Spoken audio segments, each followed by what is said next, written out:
Hey there, and welcome back. In this video, we're going to go through how to add in a new player, as well as create the player/players page for your website.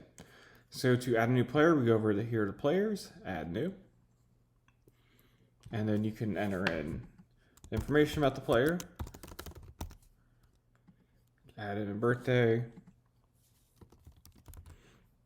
and then here you can select the team, or if they're not sort of on a team, you can select the free agent. And then you can also upload a player photo if you want. It's very similar to how you do with team logos and photos. And then you just hit save. And our player has been created. So now let's go in and add in the player's page. I've already basically created the skeleton of the page. Now we just need to go in here. And we're going to look for the player's block.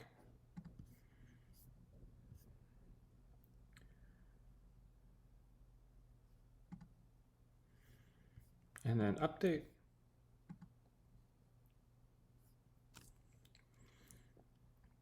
And then here on the page, you can go and select the player. And then you can select URL.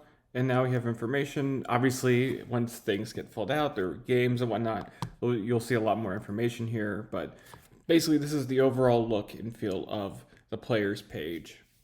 And if you have any questions or you want to view more tutorials, be sure to check out sportsbenchwp.com.